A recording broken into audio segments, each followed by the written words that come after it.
Magandang araw po sa inyo mga idol at sa mga giliw kong tagapakinig. Nagkita-kita po tayo muli. Ako po ang inyong Tito Blair. Sa araw po na ito, pakinggan po natin ang kwento ni Buhawi. Isang bulag na matandang lalaki na namumuhay ng tahimik at mag-isa sa kanyang bahay. Isang veteranong sundalo na napilitang magretiro dahil sa pagkabulag nito. Ngunit sa kabila ng pagkabulag nito, ay nasanay na siya ron at lumakas ang kanyang ibang pandama. Kontento na siya sa ganung buhay at wala siyang ibang nais, kundi ang protektahan ang kapayapaan na kanyang tinatamasa. Ngunit nagbago ang lahat nang mapasok ng 3 magnanakaw ang kanyang bahay. Ang pangyayaring yon ang naglantad ng madilim na sikreto ni Buhawi.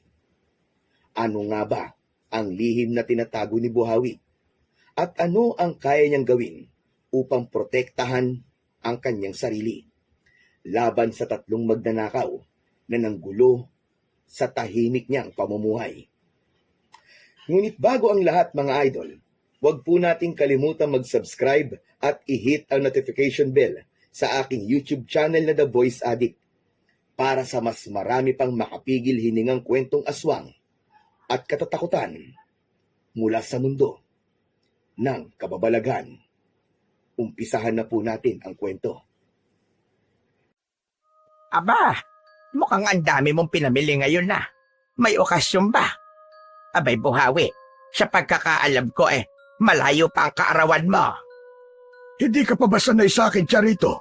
Namimili talaga ako ng marami kahit walang okasyon para hindi ako palaging lumalabas ng bahay. Alam ko naman yon. Pero ayaw mo bang ipagluto kita minsan? Masarap ako magluto ng kalderetang baka at tinola. Kaya kong magluto ng sarili kong pagkain. Salamat na lang, Charito. Minsan na magpunta ka naman sa bahay ko. Manood tayo ng mga lumang pelikula. Iniinsulto mo ba ako, Charito, ha? Ay hindi. Hindi naman. Pasensya ka na, Buhawi. Hindi ka nga pala nakakakita. Hindi na hinintay pa ni Buhawi na makapagsalita si Charito dahil alam niya na tatagal yon ng ilang minuto, kaya tuluyan niya nang binuksan ng pinto ng kanyang bahay at pumasok doon.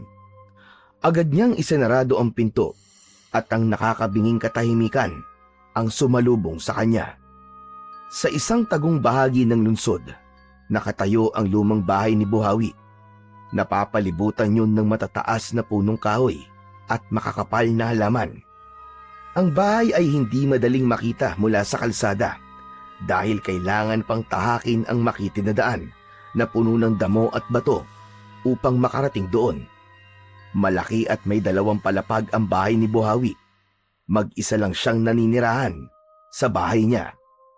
Si Buhawi ay 67 taong gulang na, ngunit sa kabila ng kanyang edad ay malakas pa rin siya at nagtataglay ng matikas at matipunong pangangatawan. Sa kabila ng kawalan ng paningin, ay sanay siyang mamuhay ng walang nakukuwang tulong mula sa iba. Dati siyang sundalo, at hindi lang basta isang sundalo, kundi isang tanyag na veteranong sundalo na nakaligtas sa napakaraming mapanganib na misyon nung kanyang kabataan. Ngunit sa kabila ng mga tagumpay, pinili ni Buhawi na iwan ang mundong yun matapos niyang mabulag dahil sa isang engkwentro. Maraming taon na ang nakararaan. Sa kabila ng pagiging bulag ni Buhawi, ay kabisado niya ang bawat sulok ng kanyang bahay.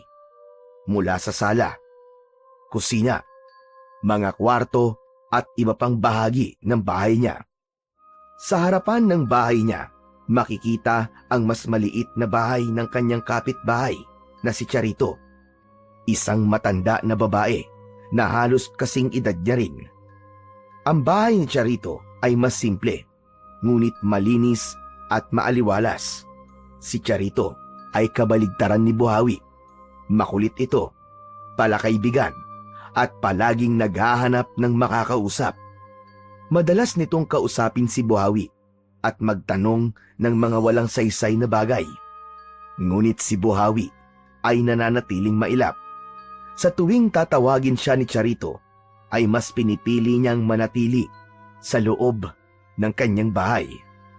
Ang araw-araw na buhay ni Buhawi ay simple at masasabing walang kulay, ngunit ganun niya gustong mamuhay. Tahimik at malayo sa ingay ng mismong syudad. Tuwing umaga, bago mag-almusal, ay nakasanayan ni Buhawi na magwalis sa harapan ng kanyang bahay. Araw-araw kasing may kalat ng mga tuyong dahon doon dahil sa isang malaki at matandang puno ng mangga na nasa harap ng kanyang bahay.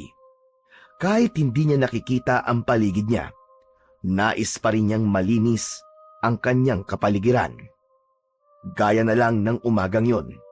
Abala si Buhawi sa pagwawalis, subalit habang abala siya sa ginagawa, ay natigilan siya nang may naramdaman siyang presensya ng ibang tao sa paligid niya. Charito, alam kong nariyan ka. Aba, talagang napakatalas pala talaga ng pakiramdam mo, Buhawi. Kahanga-hanga ka talaga. Ano bang ginagawa mo rito sa bahay ko nang ganito kaaga? May sasabihin lang naman ako sa'yo. Huwag kang mag-alala, kasi wala ko rito para makipagkwentuhan o makipagkismisan sa mga walang kwentang bagay. O sige na, ano ba yon? Sabihin mo na kagad at marami pa akong gagawin. Eto na nga, sasabihin ko na nga, at naman itong isang to. O ito, makinig ka. Galing ako sa kaibigan ko sa kabilang barangay. May pinuntahan akong handaan kagabi at nakitulog na rin ako doon. Abayan, sabi niya, marami na nananakaw sa lugar nila nitong mga nakaraang araw. Kaya naisip ko, dapat maging maingat tayo. Sa ibang lugar naman yon. Wala tayong dapat ikabahala. Ano bang kinakatakot mo?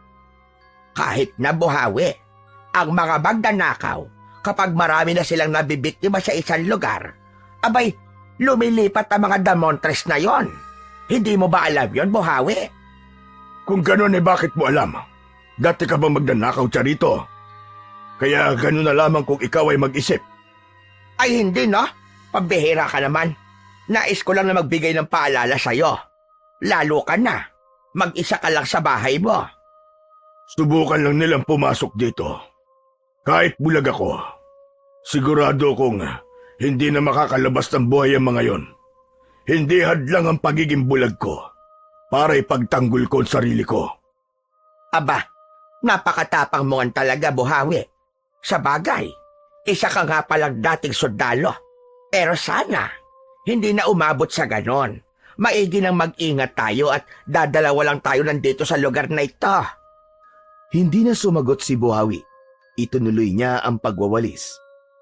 O sige na, aalis na ako at di na kita aabalahin. At baka luto na ang binibake kong cookies. Pero tandaan mo sinabi ko sa'yo, ha, Buhawi. Abay, mag-iingat ka. Hindi na ito pinansin ni Buhawi at nagpatuloy lang siya sa kanyang ginagawa.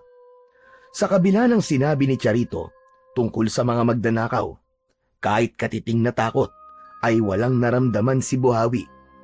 Bukod sa mahirap mapasok ang bahay niya, alam niya sa sarili niya na kaya niyang makipaglaban at ipagtanggol ang kanyang sarili. Matapos maglinis sa harapan ng bahay, ay nagtungo na si Buhawi sa kanyang dining area kung saan nakahain na roon ang kanyang almusal. Umupo na siya at nagsimulang kumain. Sanay na siyang kumain ng mag-isa. Parehas ng patay ang mga magulang niya. At dahil sa haba ng serbisyo na noon sa pagiging sundalo, ay hindi siya nagkaroon ng pagkakataon na magkaroon ng sariling pamilya. Habang nasa gitna ng pag-aalmusal, ay nakarinig siya ng mahinang pagkatok sa main door. Tumayo muna siya upang buksan ang pinto. Naamoy niya ang pamilyar na amoy ng pabango ng babae. Alam niya na si Elizabeth ang naroon. Si Elizabeth ang tagapaglinis ng bahay ni Buhawi. Isang beses sa isang buwan ay nagtutungo ito sa bahay niya upang maglinis. Kahit kasi kabisado niya ang bawat sulok ng bahay niya, ay mahirap pa rin sa kagaya ng bulag ang linisin yun dahil sa laki nun. Elizabeth, nandiyan ka na pala. Tuloy ka. Binuksan ni Buhawi ng malaki ang pinto at nakarinig siya ng mga yabag na pumasok. Napakunot ang noo niya dahil tila hindi lang yabag ng isang tao ang narinig niya. Teka, Elizabeth. May kasama ka ngayon. Sino yan? Sinabi ni Elizabeth na isinama nito ang bunso nitong anak na si Brando.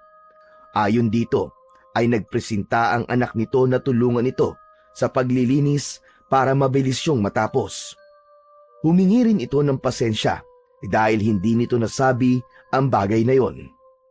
Hindi sumagot si Buhawi at bumalik na siya sa hapagkainan upang ipagpatuloy ang kanyang naantalang almusal. Sadyang malakas ang pandama at pandinig niya. Bagamat hindi niya kilala ang anak ni Elizabeth, ay nagtiwala siya rito dahil matagal nang nagtatrabaho si Elizabeth sa kanya at may tiwala siya na hindi ito magsasama sa bahay niya ng taong may gagawing hindi maganda. Habang si Elizabeth ay abala sa paglilinis, ay nagtungo muna si Buhawi sa labas ng bahay niya. Umupo siya sa tumba-tumba at ninanamnam ang pagtama ng sikat ng araw sa kanya. Mula roon ay dinig niya ang mahihinang kaluskos ng walis sa malalaking tiles ng kanyang sala. Matapos ang ilang oras, natapos din si Elizabeth at si Brando sa paglilinis. Pumasok na siya at kinuha mula sa isang drawer ang pera at iniabot niya yon kay Elizabeth. Yan ang sahod mo para sa araw na ito, Elizabeth. Dinagdagan ko yan ng konti. Dahil ang sabi mo sa akin ay natanggal sa trabaho ang asawa mo. Mangiyak-ngiyak na nagpasalamat si Elizabeth kay Buhawi bago ito nagpaalam. Nang masiguro ni Buhawi na nakalabas na si Elizabeth at ang anak nito, ay isinarado na niya ang pinto ng kanyang bahay. Pinindot niya ang lock at nakarinig siya ng pagdagundong sa iba't ibang parte ng kanyang bahay. Indikasyon yon na sarado na ang lahat ng pinto, maliban sa pinto ng mga kwarto, ay hindi na mabubuksan mula sa loob at labas. Sa kabilang dako, sa loob ng abandonadong building, ay nagtipon-tipon ang 3 kabataan sa isang sulok na puro 18 anyos. Nakaupo sila sa sahig. Abala si Andrew sa pagbulatlat sa isang wallet. Nang makuha niya ang laman ng pera, ay itinapon niya ang wallet sa likod niya. Binilang niya ang pera na ang halaga ay 7,000 piso. Kinuha niya ang 3,000 at binigyan ng tigdi 2,000 ang dalawa pa niyang kasama na sina Tomas at Brando. Uy, sandali lang. Bakit mas malaki sa'yo, Andrew? Akala ko ba hating kapatid? Bakit ha? Kapatid ba kita? Saka akong dumukot ito sa matandang babae kaya natural na mas malaki ang parte ko. Si Andrew ang leader ng grupo. Matangkad ito para sa kanyang edad. Palaging seryoso ang ekspresyon nito. Siya ang pinakamaabilidad sa grupo at ang utak ng kanilang mga plano. Lumaki siyang walang magulang. Iniwan siya ng kanyang ina sa ampunan nung sanggol pa lamang siya at hindi niya kailanman nakilala ang kanyang ama. Sa edad na 15, tumakas siya sa ampunan at nagsimulang mabuhay sa kalsada. Sa 3, si Andrew ang pinakagalit sa mundo at para sa kanya, ang bawat pagnanakaw na ginagawa niya ay pagbawi ng buhay na nararapat sa kanya. Sumimangot si Brando. Malaki ang pangangatawan nito, ngunit hindi ganun katalino pagdating sa pag-iisip. Si Brando ang bunso sa 5 magkakapatid at lumaki siya sa isang mahirap na pamilya. Habang si Tomas naman, ang pinakamadaldal sa kanilang 3. Sa edad na 18, ay mukhang inosente si Tomas, pero sa likod ng maamo nitong muka, ay mahusay itong manlinlang. Pambihira. Dapat kasi pantay-pantay ang parte natin, di ba? Ikaw nga ang dumukot, pero kami ni Tomas ang kamuha sa atensyon ng matandang babae para hindi ka nahabulin. Hoy! Tumigil ka dyan, Brando Kung ayaw mo ng parte mo, akin na lang. Sa totoo lang, masyado kang maraming reklamo Oo, tama na yan. Chill lang kayo. Brando, okay na yan, kesa sa wala. So, anong susunod? Hindi na tayo pwedeng bumalik dun sa lugar na palaging pinagnanakawan natin. Alerto na ang mga tao ron at malaki ang tsansang mahuli na tayo. Dapat tayo magpalamig muna. Isang mahabang katahimikan ang namagitan sa kanilang tatlo. Makalipas ang ilang sandali, ay nagsalita si Brando. Alam niyo ba mga tol? Sumama ako kahapon kay nanay sa bahay ng matandang lalaki na pinaglilinisan niya. Sa tingin ko, napakayaman na matandang lalaki na yon. Tapos, mag-isa lang siya doon sa bahay niya na sobrang laki. Sabi ni nanay, dati raw yung sundalo eh. Ano sa tingin niyo? Yung kaya sunod natin pagnakawan? Ano ka mo? Dating sundalo? Gusto mo bang ratratin tayo ng Armalite nun? Pambira tong taong to. Ikaw talaga kahit kailan ka, Brando. Hindi ka talaga nag-iisip. Uy, sandali lang. Patapusin niyo kasi muna ako. Bulag yung matandang lalaki. Bulag! Sa sinabi ni Brando, ay sandaling natigilan si Andrew. Napatingin siya kay Tomas at tumango ito. Oh, bulag naman pala eh. Kaya madali lang nating nakawan yun, Andrew. Hoy Brando, sigurado ka ba niya sa sinasabi mo Mayaman talaga yung bulag na matandang yon? Oo nga, sigurado ako. May vault akong nakita sa isa sa mga kwarto sa itaas ng bahay niya. Sa tingin ko, mga alahas at pera ang laman ng vault na yun. Kung ganun, mukhang yan ang susunod nating misyon. Pero hindi pwedeng magpadalos-dalos tayo. Kailangan natin ng matibay na plano. Kailangan nating malaman ang pasikot-sikot ng bahay at kung paano tayo makakapasok doon. Saka, kailangan natin mapag-aralan muna ang loob ng bahay niya para bukod sa vault, ay alam din natin kung meron pang ibang pwedeng manakaw sa bahay niya. Tama ka, Tomas. Kailangan nating suriin muna ang bahay bago tayo gumalaw. Hoy Brando, ikaw ang gagawa ng unang hakbang. Magtanong-tanong ka sa nanay mo. Alamin mo kung kailan ulit siya pupunta ron at kung anong routine ng matanda. Teka. Hindi ba delikado kung doon ako sa nanay ko magtatanong? Baka makahalata siya eh. Hindi naman alam ng nanay ko ang ginagawa natin pagnanakaw eh. Kung ganon, tayo mismong kikilos para malaman natin ang mga pwede nating nakawin sa bahay na yun. Nagsimula na silang mag-usap na mga pwede nilang gawin. Si Andrew, bilang leader, ay nagsimula ng ilatag ang mga susunod na hakbang nila. Sa isip niya, mukhang may potensyal na magtagumpay ang pagnanakaw nila na yon, lalo na at isang bulag ang nakatira sa bahay. Sa tingin niya, yun na ang pinakamagiging madaling pagnanakaw na magagawa nilang tatlo. Isang umaga, tahimik na nakaupo si Buhawi sa kanyang paboritong tumba-tumba sa harapan ng kanyang bahay. Hawak niya ang kanyang baston habang bahagyang umaalog ang upuan sa ritmo ng kanyang paggalaw. Maya-maya ay nakaramdam si Buhawi ng presensya ng isang tao. Sumingot siya sa hangin at napasimangot siya nang maamoy ang pabango ni Charito. Charito, kung ano man ang pakay mo ngayon, wala ako sa mood makipag-usap. Gusto kong mapag-isa. Mapag-isa? Abe, palagi ka naman mapag-isa, pambihira ka namang matanda ka. Hoy, Buawi, isang buong araw nang hindi ako nagpakita sa'yo, no? Pero hindi naman talaga yan ang dahilan kung bakit ako nandito. Mangyaring may problema kasi ako eh. Ano na naman ang problema mo? Parang hindi ka na nawawala ng problema. Mangyaring habang nasa mall kasi ako kahapon, may dumukot sa wallet ko. Abe, 7,000 piso ang laman nun. Inipon ko pa yon para sa bayarin ko sa kuryente at tubig. Napahinto sa pag-alog ng tumba-tumba si Buhawi. Nahuli ba kung sino ang kumuha sa wallet mo? Sa kasamaan palad, Buhawi, hindi eh. Pero nakita ko ang dumukot sa wallet ko. Isang binata. Kaya lang nang sisigaw na ako, ay may lumapit sa akin na 2 binata at nagtanong ng direksyon. Abe, para bang nalito ako at hindi nakasigaw. Pero kanina ko lang napagtanto na malamang kasabwat nung nandukot sa akin ang 2 yon. Sa susunod kasi, mag-ingat ka. Protektahan mo mga gamit mo, lalo na sa mga lugar na maraming tao. Hindi natin alam kung kailan aatake ang mga masasamaan loob. Alam mo, Buhawi, kahit minsan matalas ang bibig mo, ay tama ka rin talaga. Pero alam mo, Buhawi, abe, hindi ko na maibabalik ang nawala. Ang mahalaga, Ligtas ako, hindi ba? Hindi sumagot si Buhawi. Bumalik siya sa pag-alog ng kanyang tumba-tumba. Ngunit sa kanyang isipan ay nagpasalamat siya na walang nangyari kay Charito. Kahit naman naiirita siya rito, ay may pakialam pa rin siya rito dahil ito ang nag-iisa niyang kapitbahay. Dumadalas na talaga ang pagnanakaw gayon. Abay, nakakatakot na. Laganap naman talaga ang pagnanakaw kahit saan lugar.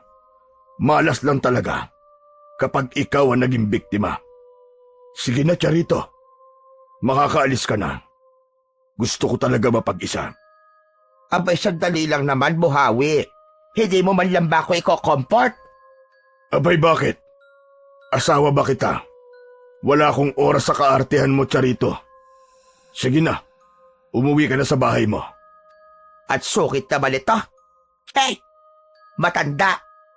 Kahit hindi nakikita ni Buhawi si Charito, ay alam niyang inirapan siya nito. Nang marinig niya ang papalayo nitong yabag, ay tumayo na siya at bumalik sa loob ng kanyang bahay. Nang isarado niya ang pinto, ay siniguro niya na nailagay niya ang passcode sa pinto upang walang kahit na sino ang makapasok sa kanyang bahay nang hindi niya nalalaman. Nang sumunod na umaga, habang kumakain ng almusal si Buhawi, ay nakarinig siya ng mahihinang katok sa main door. Tumigil siya at nakinig ng mabuti upang makumpirma kung talaga bang may tao sa labas dahil wala siyang inaasahan na pupunta sa bahay niya sa araw na yon. Nang magpatuloy ang pagkatok, ay tumayo siya at maingat na naglakad patungo sa pinto. Binuksan niya yon at bago pa man magsalita ang taong nasa labas ng bahay niya, ay agad niyang naamoy ang pamilyar na amoy. Elizabeth, anong ginagawa mo rito? Kagagaling mo lang dito ng isang araw, di ba? Ako po to, Ma'am Buhawi. Si Brando po. Kasama ko po si nanay. Napakunot ang noo ni Buhawi. Boses yun ng isang lalaki. O Brando, ikaw ang anak ni Elizabeth, tama ba? Opo. Ako nga po. Ano naman ang dahilan at nandito kayong dalawa ng nanay mo? Kasi po hindi po namin nalinis na maayos yung ibang parte ng bahay niyo nung huling beses kami naglinis dito. Nagmamadali po kasi kami ng nanay ko nung araw na yun dahil walang kasama sa bahay ang kapatid ko may sakit. Kaya naisip po namin ni nanay na bumalik dito ngayon para tapusin po ang paglilinis namin. Pero wag po kayo mag-alala kasi libre na po ito. Wala na po kayong kailangan bayaran. Bahagyang tumaas ang kilay ni Buhawi sa sinabing yun ni Brando. Elizabeth, totoo ba ang sinasabi ng anak mo? Hindi po makapagsalita si nanay ngayon Masakit po ang lalamunan niya at inuubo pa. Ayaw po naming mahawa kayo. Kaya ako na lang po magsasalita para sa kanya. Nanatiling nakatayo si Buhawi sa may pintuan. Alam niyang may kakaiba sa mga sagot ni Brando, pero hindi niya maipaliwanag kung ano. Inisip niya kung dapat bang papasukin ang dalawa, ngunit sa huli, napagdesisyonan niyang hayaan na lang natapusin ng mga ito ang paglilinis sa kanyang bahay.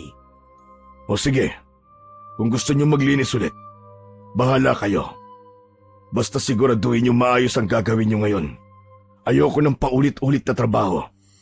Opo, Ma'am Buhawi. Salamat po. Binuksan ni Buhawi ang pinto ng mas maluwag at pinapasok ang mag-ina.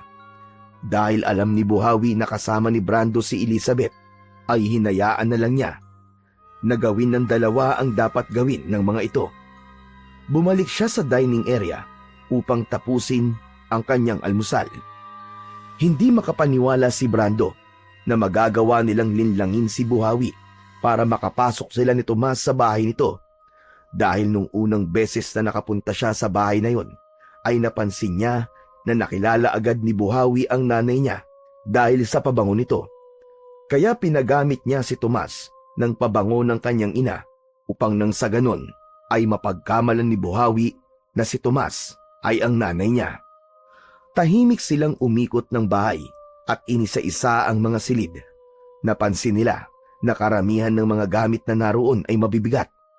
Napunta sila sa ikalawang palapag kung saan nahanap nila ang kwarto na sinabi ni Brando Sa isang sulok ng silid ay naroon ang may kalakihan na vault.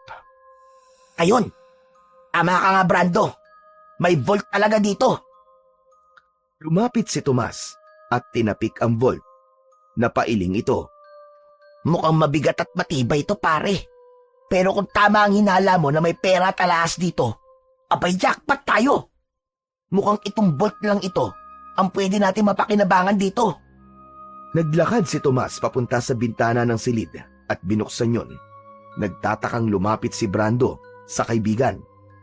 Ano ginagawa mo? Bakit mo binubuksan yan? Simple lang.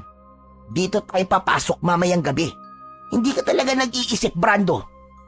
Napaisip si Brando, bagamat natatakot siya na baka mapansin ni Buhawi ang nakabukas na bintana, ay wala naman siyang iniisip na mas magandang plano. Alis na sana sila sa silid na yon, ngunit pareha silang natigilan nang makita nila si Buhawi na nakatayo sa bungad ng pintuan. Blanko ang ekspresyon nito at nakatinging direkta sa kanila na para bang nakikita sila nito. Tahimik lang ito at hindi gumagalaw. Hindi nila alam kung gaano nakatagal tong nakatayo roon o kung narinig ba nito ang kanilang mga pinag-usapan. Humabog ng malakas ang dibdib ni Brando at hindi siya makagalaw sa kinatatayuan. Anong ginagawa niyo rito sa silid na ito? Elizabeth, hindi ba sinabi ko sa inyo noon na hindi ko pinapalinis sa kwartong ito? Pasensya na po, Mang Buhawi. Ako po nagpupilit kay nanay na linisin po ang kwarto na to kasi nakita ko po na medyo maalikabok na eh. Napatingin si Brando kay Tomas. Gaya niya ay halatang tensyonado na rin ito. Tapos na ba kayo? Kung wala na kayong nililinis, mabuti pa umalis na kayo. Opo, tapos na po kami. Paalis na po kami ngayon.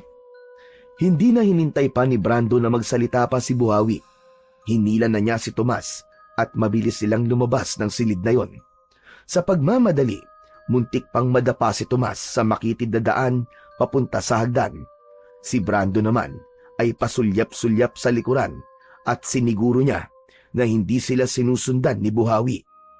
Nang makalabas na sila ng bahay at gate, ay doon lang sila nakahinga ng maluwag. Malalaki ang hakbang na naglakad ang dalawa, palayo sa bahay ni Buhawi. Grabe! Kinabahan talaga ako dun, tol! Ako nga rin eh. Pero, narinig niya kaya tayo? Sa tingin ko hindi naman. Mukhang kakarating lang niya nung nakita natin siya. Sana nga. Pero kinakabahan talaga ako, Tomas. Ano kaya kung wag na nating ituloy ang pagnanakaw natin sa bahay ni Mang Buhawi? Pambihira. Ngayon mo pa talaga naisipan na umatras kung kailan nag-effort na tayong pasukin ang bahay niya? Ito talagang taong to. Puntahan na nga lang natin si Andrew at sabihin sa kanya mga nakita natin. Wala nang nagawa si Brando kung di ang sumunod kay Tomas. Hindi niya alam, pero tila may kakaiba siyang naramdaman kay Buhawi. Pakiramdam niya, sa kabila ng pagiging bulag nito, ay malakas pa rin ang pakiramdam at pandinig nito at baka yun pa ang maging problema nila kapag itinuloy nila ang kanilang plano. Mabilis na nakabalik sina Brando at Tomas sa lumang building na nagsisilbing meeting place nilang magkakaibigan. Nakita nila si Andrew na nakaupo sa gilid ng bintana habang naninigarilyo. Agad na lumapit ang dalawa kay Andrew. Oh, anong balita? Gumana ba ang plano mo, Brando? Oo, tol. Nakapasok kami sa bahay ni Mang Buhawi. Ayos! Minsan pala may silbi rin niyang utak mo eh. O ano? Ano nakita nyo? Jackpot, pare. Totoo nga may bolt sa bahay ng matandang bulag. Sigurado ako na jackpot tayo kapag nakuha natin ang laman nun. Paano pala tayo makakapasok doon mamayang gabi? Wala na tayong problema, tol. Ako na ang gumawa ng paraan. Binuksan ko yung isang bintana sa kwarto kung saan nakalagay yung bolt. Doon tayo papasok mamayang gabi. Hindi natin kailangan dumaan sa front door. Ang kailangan lang natin ay isang hagdan. Tumango si Andrew. Halatang natuwa ito sa ginawa ni Tomas. Umalis ito sa pagkakaupo sa bintana at hinampas ng malakas ang balikat ni Tomas. Ang galing mo talaga, Tomas! Ganyan ang kailangan ko sa grupo. Andrew, O bakit? Ano kaya kung wag na lang natin ituloy ito? Parang parang kinakabahan ako eh. Anong sinabi mo? Ulitin mo nga. Sabi ko, baka pwedeng wag na nating ituloy ang pagnanakaw sa bahay ni Mang Buhawi. Pero kung gusto nyo, kayo na lang ni Tomas ang tumuloy pero hindi ako sasama. Malakas na tumawa si Andrew pero agad ding sumeryoso ang mukha nito. Lumapit ito kay Brando at mahinang sinampal-sampal siya sa pisngi. Hindi ka sasama, ha? Ha? Seryoso ka ba, ha? Ha? Ano, Brando? Hindi ka sasama? Oh, kayo na lang. Ayoko na talaga. Makinig ka, Brando. Hindi pwedeng hindi ka sasama. Bahagi ka ng plano at hindi mo pwedeng iwanan sa ere ang grupo. Kasi kapag ginawa mo yon, sigurado kong hindi mo magugustuhan ang gagawin ko sa'yo. Nagkakaintindihan ba tayo? Hindi agad nakapagsalita si Brando. Ramdam niya ang bigat ng banta ni Andrew at mas natakot siya rito dahil alam niya ang kaya nitong gawin. Sa takot, wala na siyang nagawa kundi ang tumango. Sige na. Sasama na ako. Yan! Naman pala eh. Ang dali mo naman palang kausap eh. Tandaan mo, Brando sa grupo natin, walang atrasan. Dahil kapag may isang umatras, lalo na't nakapagplano na, mayayari talaga sa akin. Saka ano bang kinakatakot mo, Brando? Isang gabi lang to. Bukas, may pera na tayo. Tahimik na tumango si Brando pero hindi pa rin nawala ang takot niya sa gagawin nila mamayang gabi. Iba kasi talaga ang pakiramdam niya kay Buhawi. Nang sandaling yon ay nakaramdam si Brando ng pagsisisi kung bakit pa niya nabanggit kina Andrew ang tungkol kay Mang Buhawi. Pagsapit ng gabi, naghain na si Buhawi ng kanyang hapunan. Mainit na sabaw at pritong isda ang kanyang niluto. Habang kumakain ay natigilan siya nang marinig ang malakas na pagbuhos ng ulan. Narinig niya ang pagbagsak ng ulan sa bubong ng kanyang bahay. Matapos niyang ubusin ang pagkain, ay tumayo siya mula sa mesa at kinuha ang pinagkainan. Maingat niyang hinugasan ang mga ito sa lababo. Sinuri niya ang mga plato at kubyertos gamit ang kanyang mga kamay kung malinis na ang mga yon. Pagkatapos maghugas, sinimulan na ni Buhawi na inspeksyonin ang bahay. Isa-isa niyang sinigurado na nakalak ang lahat ng pinto at bintana. Hinawakan niya ang mga seradura at pinihit ang mga yon. Nang masiguro na niya na maayos na ang lahat sa ibaba ng bahay, ay nagtungo na siya sa kanyang kwarto sa ikalawang palapag. Naupo siya sa gilid ng kama. Kinuha niya ang kanyang earphones mula sa mesa at inilagay yon sa kanyang mga tenga. Sa isang pindot sa kanyang cellphone ay nagsimula ng mag-play ang pamilyar na boses mula sa kanyang paboritong horror podcast. Humiga na si Buhawi habang ang ulo niya ay nakapatong sa malambot na unan. Sa bawat detalye ng kwento mula sa podcast ay tila nalunod ang kanyang isip sa mundo ng takot at misteryo. Makalipas ang ilang minuto, unti-unting bumigat ang mga mata ni Buhawi. Ang kanyang paghinga ay naging mas kalmado at malalim hanggang sa siya ay tuluyan ng nakatulog. Sa ilalim ng malakas na ulan, naglakad na sina Brando, Andrew at Tomas sa madilim na kalsada papunta sa bahay ni Buhawi. Halos hindi na makita ni Brando ang daan sa unahan dahil sa bigat ng ulan. Ngunit tuloy pa rin sila. Magkatulong sina Brando at Tomas sa pagbuhat ng mahabang hagdan na balak nilang gamitin para makapasok sa loob ng bahay ni Buhawi. Hindi kaya masamang pangitain tong malakas na ulan na ito? Parang pinapatigil tayo ng panahon na to na huwag nang ituloy ang gagawin natin. Tumigil si Andrew na nasa unahan at mabilis na bumaling kay Brando. Ang pigilin mo ay ang pagtama ng kamao ko sa mukha mo. Paulit-ulit ka na lang Sinabi ko na, hindi na tayo pwedeng umatras. Kung gusto mo mabuhay pa bukas, sumunod ka na lang. Naiintindihan mo ba ako, Brando? Chill mga pare. Maganda nga na malakas ang ulan eh. Hindi tayo maririnig ng matandang bulag na yon kapag nasa loob na tayo ng bahay niya. Napangiti ng bahagya si Andrew. Tumango sa sinabi ni Tomas, ngunit hindi na ito nagsalita. Patuloy silang naglakad hanggang sa makarating na sila sa harapan ng gate ng bahay ni Buhawi. Agad na isinandal ni na Tomas at Brando ang hagdan sa gilid ng gate. Bilisan natin, Tomas. Sige, ikaw mauna. Brando, huli ka para ikaw ang maghila ng hagdan. Hindi na nagreklamo si Brando dahil natakot siya na baka saktan na siya ni Andrew kapag ginawa niya yon. Agad na inakyat ni Tomas ang hagdan. Sinundan yun ni Andrew na mabilis na umakyat kaya halatang sanay na sanay ito sa ganung gawain. Umakyat na rin si Brando kahit puno pa rin siya ng pag-aalinlangan. Nang nasa taas na siya ng gate ay hinila na niya ang hagdan hanggang sa tuluyan niya na yung mailapit sa loob ng bakuran. Saka lang siya tumalon pababa.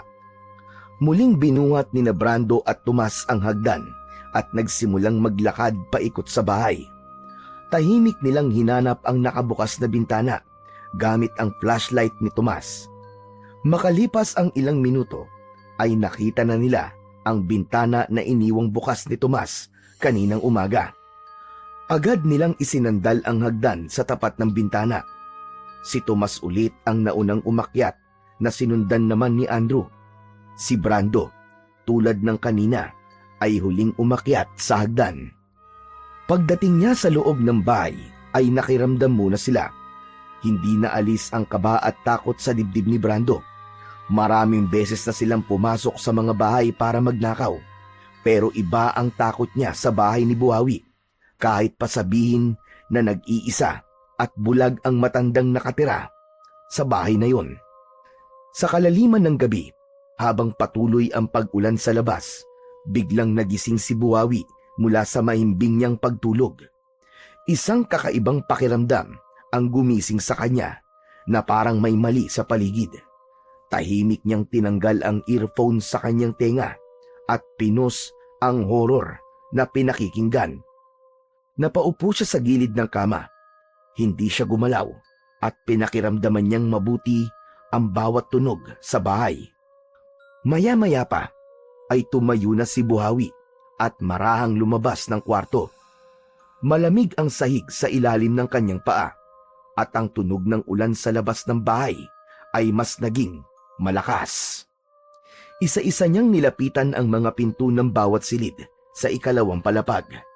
Idinikit niya ang kanyang tenga sa bawat pinto at pinakinggan niya kung may kakaibang tunog mula sa loob ng bawat silid. Sa una't ikalawang silid ay wala siyang narinig kundi ang mahinang tunog ng ulan. Ngunit nang makarating siya sa pangatlong silid, napakunot ang kanyang noo. Ang tunog ng ulan ay mas malakas. Binuksan ni Buhawi ang pinto ng silid na yon at pumasok siya sa loob. Ang malamig na hangin mula sa labas ay sumalubong sa kanya na naging dahilan upang mas lalo siyang magduda. Naglakad siya hanggang makarating siya sa bintana. Tumigil siya roon at marahang kinapa ang bintana. Nagulat si Buhawi nang mapag-alaman niya na nakabukas ang bintana doon. Ngunit bigla niyang naalala na nagpunta kaninang umaga sina Elizabeth at Brando sa bahay niya upang maglinis. Naisip niya na baka binuksan ng mga yon ang bintana at nakalimutang isarado ng maayos. Isinara na lang niya yon ng mariin at inilak. Pabalik na sana si Buhawi sa kanyang silid nang maramdaman niyang may natapakan ang kanyang paa. Tumigil siya sa paglakad, yumuko at hinawakan ang natapakan niya sa sahig. Dinampi niya ang daliri sa natapakan niya at sinuri iyon gamit ang kanyang pang-amoy. Napakunot ang kanyang noo nang malaman niya na putik ang kanyang natapakan. Matiim na nag-isip si Buhawi, imposible na magkaroon ng putik roon, lalo na't naglinis sina Elizabeth sa kwartong yon. Alam niya na isa lang ang ibig sabihin nun, may ibang tao na pumasok sa kanyang bahay. Maya-maya pa ay marahang tumayo si Buhawi. Ngunit sa halip na may gawin na kung ano, ay nanatili siyang kalmado. Lumabas na siya ng silid na yon at isinarado ang pinto. Sa isip ni Buhawi, kung sino man ang pumasok sa kanyang tahanan sa gabing yon, ay tiyak na hindi na makakalabas ng buhay. Nakahinga ng maluwag si Brando nang tuluyan ng lumabas ng silid na kanilang kinaroroonan si Buhawi, pero hindi niya maalis ang kaba sa kanyang dibdib. Nang pumasok si Buhawi, ay tahimik na naglakad sina Brando papunta sa isang sulok.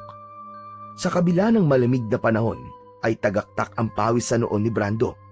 Doon niya napagtanto na mali talaga na naroon sila at kailangan na niyang umalis bago pa mangyari ang hindi maganda. Mabilis siyang naglakad papunta sa bintana. Binuksan niya yon at tumapak siya sa gilid. "Brando! Anong ginagawa mo? Bumalik ka rito!" Bago pa makalabas si Brando, ay nahawakan na siya ni Tomas at Andrew. Hinila siya ng dalawa pabalik, ngunit nanlaban siya. Sa hindi inaasahang pangyayari, nasagi ni Brando ang hagdan na nakasandal sa gilid ng bintana.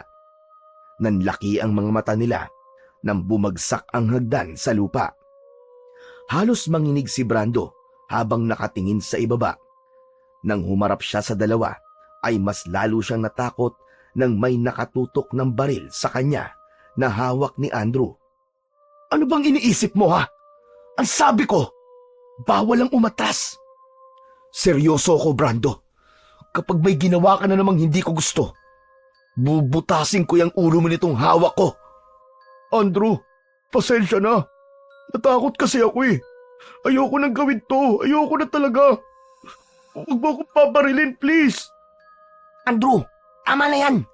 Kalma lang. Hindi dapat tayo nag-aaway-away. Magkakakampi tayo. "Kasalanan kasi to ng Brando na yan eh. Huling beses mo na itong makakasama sa amin, Brando, ha. Papalitan ka na namin dahil duwag ka. Duwag! Hindi namin kailangan ng kagaya mo sa grupo." Ibinaba ni Andrew ang baril at isinuksok nito yun sa gilid ng kanyang pantalon. Huminga ng malalim si Brando at pinilit niyang kumalma. Sandali, Andrew. Ano ka nagkaroon ng baril? Saan mo yan nakuha? "Sa isang tropa. Nakabalandre. Ayun, kinuha ko. Mabuti na yun. Para handa tayo sa gagawin natin ngayon." Matapos yun, ay hinanap na ni Andrew ang switch ng ilaw at nakita nito yon malapit sa may pintuan. Nang pindutin nito ang switch, ay bumaha ang liwanag sa buong kwarto at doon na nila nakita ang vault na nasa isang sulok. "Brando, buksan mo na yung vault. Bilisan mo." Pero, hindi ko alam ang passcode yan, Andrew eh. Paano ko bubuksan yan? Biglang inilabas ni Andrew ang baril at itinutok yon sa mukha ni Brando. "Gawan mo ng paraan!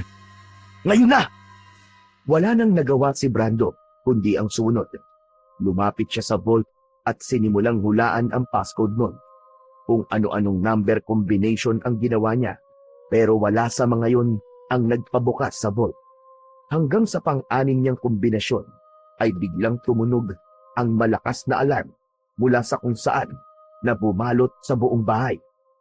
Lahat sila ay nagulantang at nataranta. Agad silang tumakbo papunta sa pinto, ngunit nang malapit na sila roon, ay bigla bumukas. Natigilan sila nang nakita nila si Mang Buhawi na nakatayo sa harapan nila habang may hawak na shotgun na nakatutok diretso sa kanila. Walang sinabi si Mang Buhawi. Sa halip, agad itong nagpaputok. Mabuti na lang ay mabilis na nakaiwas sina Brando at walang tinamaan ni isa sa kanila. Halos maiyak na si Brando sa labis na takot hanggang sa nakita niyang itinutok ni Andrew ang baril nito kay Mang Buhawi. Walang pag-aalinlangan na pinalabit nito ang gatilyo at pumailan lang ang malakas na putok ng baril. Dumaplis ang pinakawalang bala ni Andrew sa kaliwang tenga ni Mang Buhawi. Bumagsak si Buhawi sa sahig habang hawak ang tenga na dumudugo. Mabilis na lumapit si Andrew kay Mang Buhawi at hinampas nito ng baril ang ulo ng matandang bulag. Nawalan ng malay si Mang Buhawi sa lakas ng pagkakahampas ni Andrew. Natigilan sina Brando at Tomas at natulala sa kanilang nakita. Andrew! Bakit mo siya sinaktan? Oo nga naman, tol. Hindi naman tayo nananakit, di ba? Nagnanakaw lang tayo. Hindi ba kayo nag-iisip? Nakita niyo na may shotgun siya, di ba? Gusto niyo bang tayo ang patay ng bulag na hayop na matandang yan? Oh, ano bang tinutunga-tunga niyo? Kumuha na kayo ng pantali habang wala pa siyang malay. Mabilis na naghanap sina Brando at Tomas ng bagay na pwede nilang ipangtali kay Buhawi. Nakakita si Tomas ng isang extension cord na walang nakasaktak. Inuha nito yon, ibinigay kay Andrew. Kinuha ni Andrew ang extension cord at sinimulan nitong itali ang mga kamay ni Buhawi sa likod at isinunod naman nitong itali ang mga paa ng matandang bulag. Pinagtulungan ni na Andrew at Tomas na hilahin ang walang malay na si Mang Buhawi papasok sa isang kwarto. Si Brando naman ay nanatiling tahimik sa isang sulok habang hindi makapaniwala sa nangyayari. Maya-maya pa ay inabot ni Andrew ang baril nito kay Tomas at kinuha ang shotgun na nabitiwan ng matanda kanina. Ako na ang gagamit nito. Hanip? Ang laki nito ah. Disabog. Teka, Andrew. Hindi ako marunong gumamit ng baril. Basta, gamitin mo lang kapag kinakailangan. Itutok mo, tapos pindutin mo yung gatilyo. Hindi pa rin magawang makagalaw ni Brando mula sa kanyang kinatatayuan. Tuluyan na siyang nilamon ng kaba at takot. Sa kanyang isip, nagdarasal siya na sana ay matapos ang gabing yun nang hindi sila napapahamak. Lumipas ang ilang minuto at pare-parehas na hinintay ni na Brando na muling magkamalay si Buhawi. Nakaupo si Andrew malapit sa vault habang si Brando ay nasa isang sulok habang nakatayo. Kinakagat niya ang kuko sa kamay dahil sa labis na tensyon. Hindi niya inaalis ang tingin kay Mang Buhawi. Kanina ay sinabi ni Andrew na hihintayin nilang magising si Buhawi at sa kanila itatanong dito kung ano ang passcode ng vault. Makalipas ang ilang minuto ng paghihintay, gumalaw na si Mang Buhawi.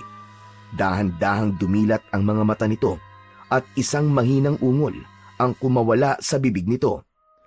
Mabilis na tumayo si Andrew at kinuha ang shotgun. Nakaramdam ng kaba si Brando nang lapitan ni Andrew si Mang Buhawi. Buti naman at nagising ka na, tanda. Kinasan ni Andrew ang shotgun at itinutok ang dulo nun sa likod ng ulo ni Mang Buhawi. Ang malamig na bakal ay dumampi sa matanda, ngunit nanatili itong tahimik at kalmado. Ano ang passcode ng vault? Sabihin mo na kung ayaw mong kumalat ang utak mo sa kwartong to. Hindi sumagot si Mang Buhawi. Nanatili itong tahimik na parang hindi alintana ang banta ni Andrew. Napuno ng tensyon ang silid. Nagpalitan ng tingin sina Tomas at Brando na parehong kinakabahan sa ginagawa ni Andrew. Hoy, matandang bulag! Kapag hindi mo sinabi, pasasabugin ko talaga ang ulo mo. Sabihin mo na! Ano ang passcode ng vault? 419800. Tumingin si Andrew kay Brando at inginuso nito sa kanya ang vault. Agad namang kumilos si Brando at nanginginig ang buong katawan na nilapitan ang vault. Nagsimula siyang i-enter ang mga numerong binanggit ni Mang Buhawi at siniguro niyang tama yon. Nang pindutin ni Brando ang huling numero ay na-unlock ang vault. Maraan niyang binuksan ang pinto ng vault, ngunit sa pagbukas niya nun ay natigilan siya. Walang laman ang vault. Wala kahit pera, alahas o kahit na anong bagay na pwede nilang mapakinabangan. Ano na? Kunin mo na ang laman yan para makaalis na tayo dito. Bagal mo naman. Tol, walang laman. Walang laman ang vault. Ano ba sinasabi mong walang laman? Naglakad sina Andrew at Tomas papunta sa vault at nagulat ang dalawa nang makita na nagsasabi ng totoo si Brando. Galit na binalikan ni Andrew si Buhawi at muli nitong itinutok sa matandang bulag ang shotgun. Ano to ha? Ano to, Buhawi? Niloloko mo ba kami? Hindi sumagot si Mang Buhawi. Sa kabila ng sitwasyon, nanatili itong tahimik na parang wala itong takot na nararamdaman. Sa pagkakataon na yon ay tumayo na si Brando at muli siyang inatake ng labis na pagkabahala. Nagpalakad-lakad siya ng pabalik-balik sa iisang direksyon. Sabi ko na mali! Mali itong ginagawa natin! Umalis na lang tayo dito! Natigilan silang lahat nang narinig nila ang mahinang pagtawa ni Buhawi. Mabagal at mababa ang tawa nito, ngunit nagdulot yun ng kakaibang kilabot kina Brando. Hoy tanda! Ba't ka tumatawa ha? Ano nakakatawa? Ano bang iniisip nyo? Na may laman ang vault na yan? Na mga pera at alahas?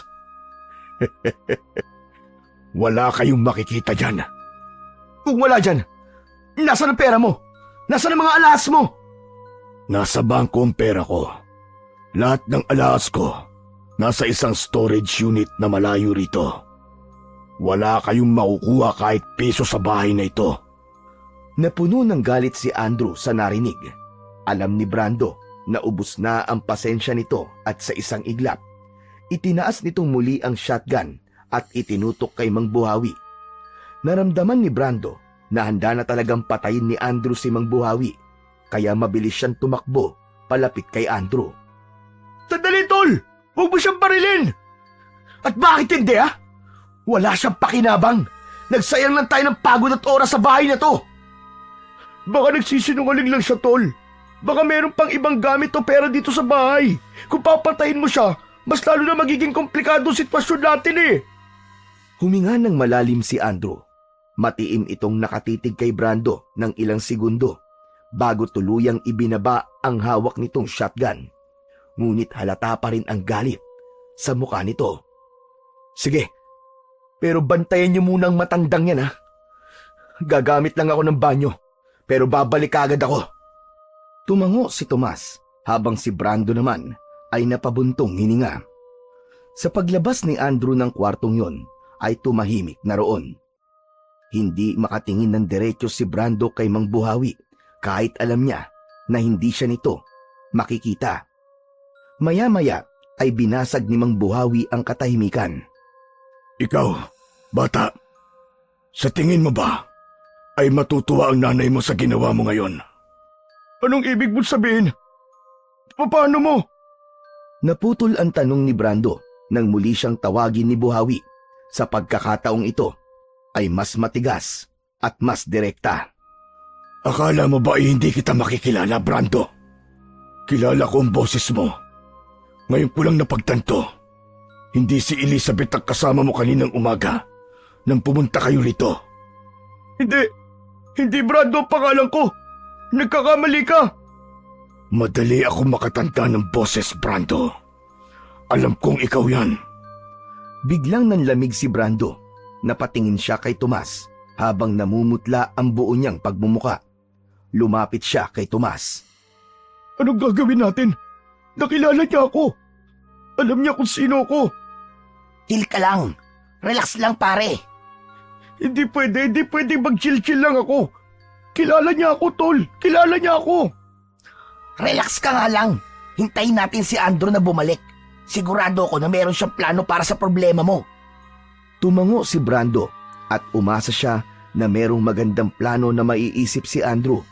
Ganun pa man, mas lalo niyang napatunayan na hindi basta-basta si Mang Buhawi at inamin niya sa kanyang sarili na masyado nilang minaliit ang pagiging bulag nito.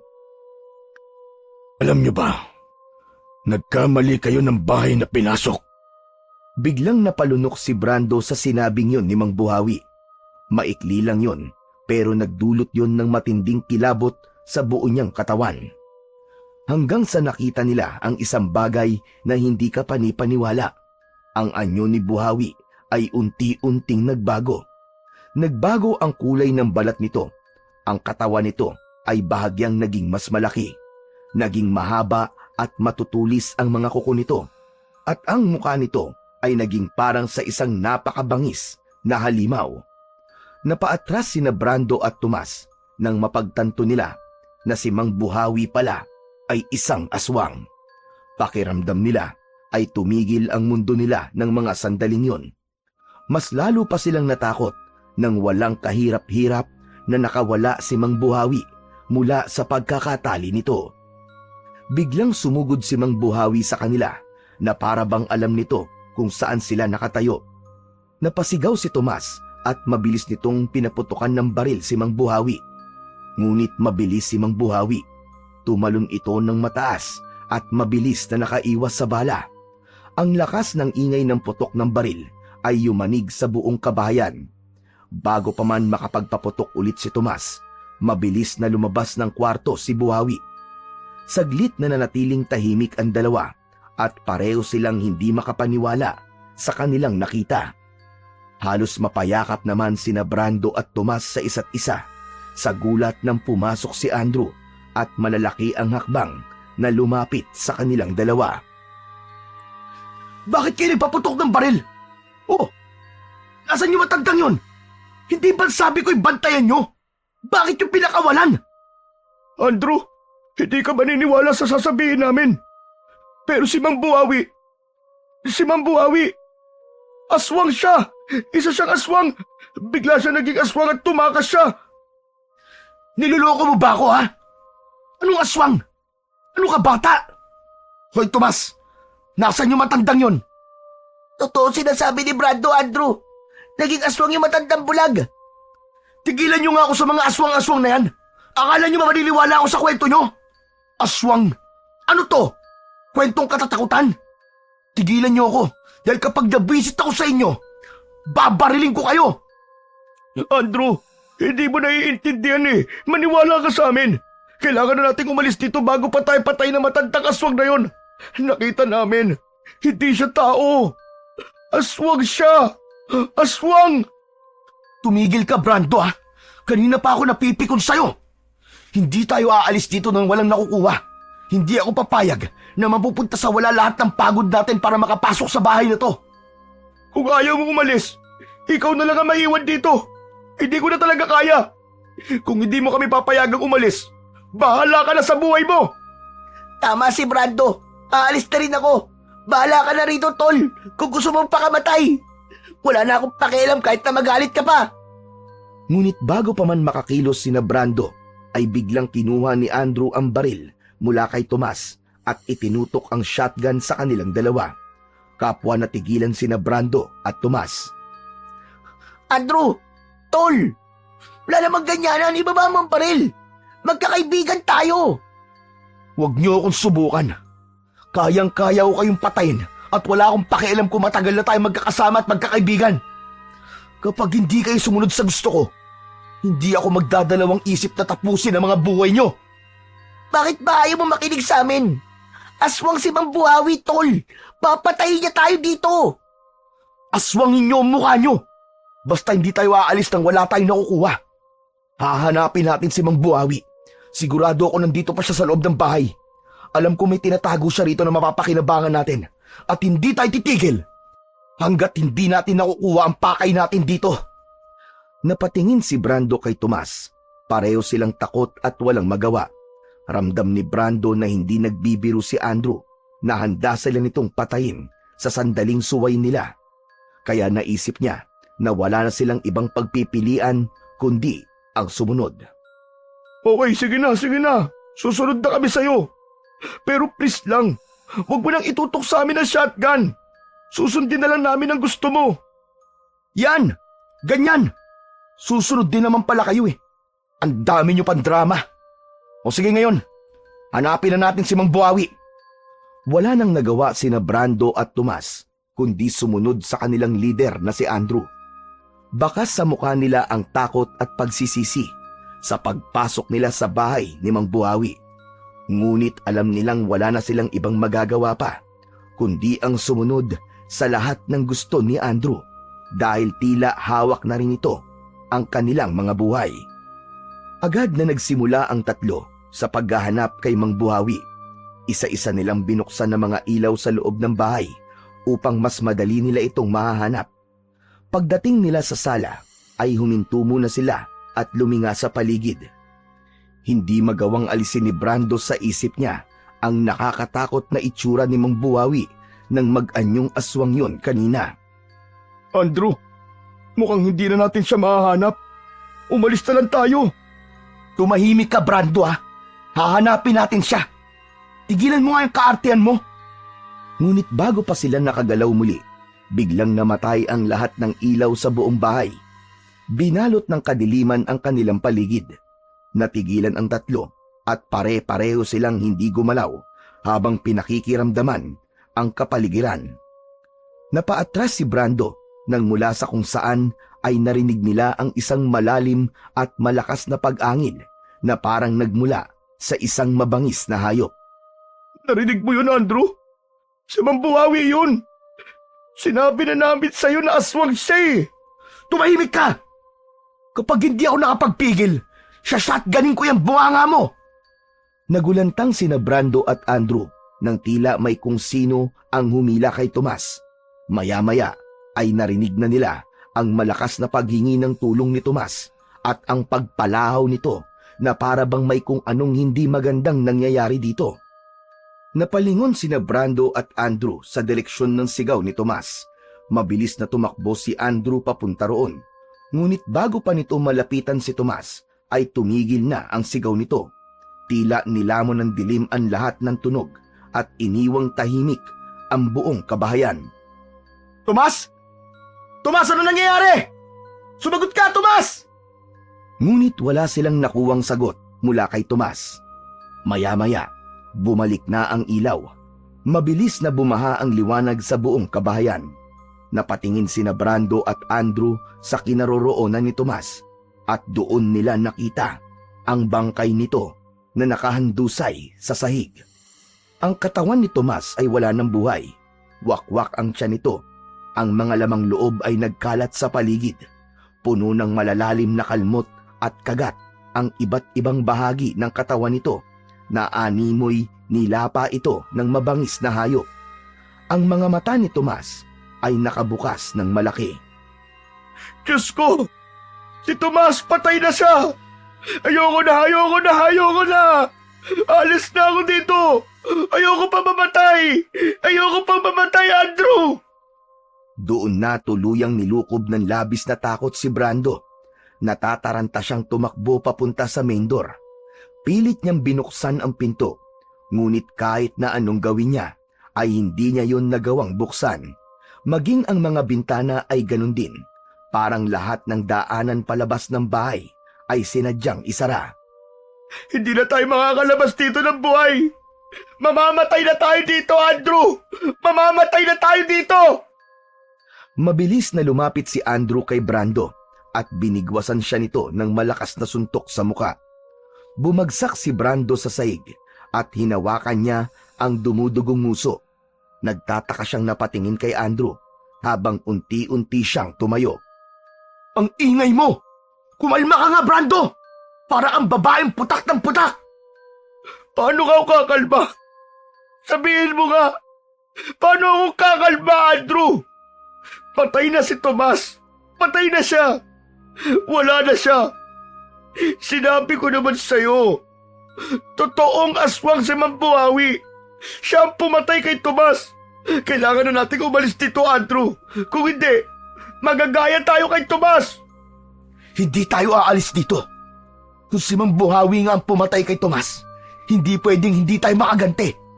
Kailangan natin siyang patayin at kapag napatay na natin siya, malaya na nating mahahalugog ang bahay niya sa mga pwede nating nakawin. Ano ba, Andrew? Hindi ka ba talaga nag-iisip? Talagang pagnanakaw pa rin na nasa utak mo. Hindi mo ba naiintindihan? Aswang si Mang Buhawi. Hindi natin siya kaya. Mabilis at malakas siya. Alam mo ba? Para tayong mga daga na pumasok sa kulungan ng isang gutom na leon. Pagpapakamatay itong ginagawa natin. Hindi tayo makakaalis dito ng buhay. Wala akong pakialam kung aswang siya, leon o kung anumang halimaw. Basta kailangan nating ipagiganti si Tomas. Hindi tayo aalis dito ng ganun-ganun lang. Biglang kinuha ni Andrew ang baril na nasa kamay pa ng bangkay na si Tomas at iniabot yun kay Brando. O ito, hawakan mo to. Ano gagawin ko dyan? itutok mo sa ulo mo at iputok mo. Ano? Talaga magtatanong ka pang siraulo ka kung anong gagawin mo sa baril? Malamang gamitin mo para protektahan ang sarili mo, gunggong! Ayoko nang marinig ang drama mo, Brando ah! Ayoko na! Napagtanto ni Brando na kung hindi sila aalis sa bahay na yon, ay kailangan niya ng bagay na magagamit niya para protektahan ang kanyang sarili. Kaya kahit walang alam sa paggamit ng baril, ay kinuha niya yon mula kay Andrew. Nanginig ang mga kamay niya habang hawak ang baril. Pinilit niyang lunukin ang takot na bumalot sa buong katawan niya. Sa kabila ng kanyang pag-aalinlangan, alam niyang wala siyang magagawa. Alam niya na desidido talaga ito na patayin si Mang Buhawi at pagnakawan ang bahay nito. Inayos ni Andrew ang pagkakahawak sa shotgun at muling tumingin sa paligid. Si Brando naman ay nanatiling nakatayo habang hawak ang baril. Mula sa isa sa mga silid sa ikalawang palapag ay nakatago si Mang Buhawi na nasa anyong aswang pa rin. Tahimik siyang nakinig sa usapan ni Brando at ng kasama nito na nalaman niyang Andrew ang pangalan base sa pag-uusap ng dalawa.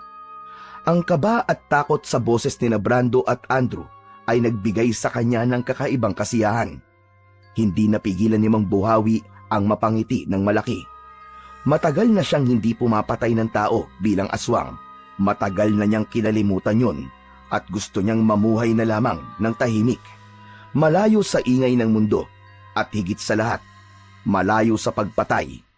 Ngunit iba na ang sitwasyon ng sandaling yun. Alam ni Mang Buhawi na wala siyang ibang pagpipilian kundi ang ipagtanggol ang kanyang sarili. Ang tatlong magnanakaw na pumasok sa kanyang bahay ay banta hindi lamang sa kanyang tahimik na buhay, kundi sa mismong pagkatao niya. Pinili niyang kontrolin ang pagiging aswang sa loob ng maraming taon. Ngunit sa gabing yun ay wala na siyang nagawa, kundi muling ilabas ang natutulog na halimaw sa pagkatao niya. Sa sala ng bahay ni Mang Buhawi ay palakad-lakad si Brando at iniwasan niyang tingnan ang bangkay ni Tomas sa isang sulok.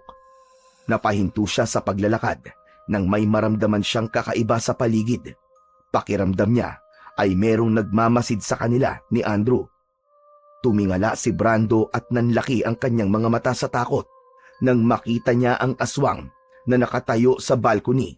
Nakangisi yun sa kanila. Andrew! Nasa itaas siya!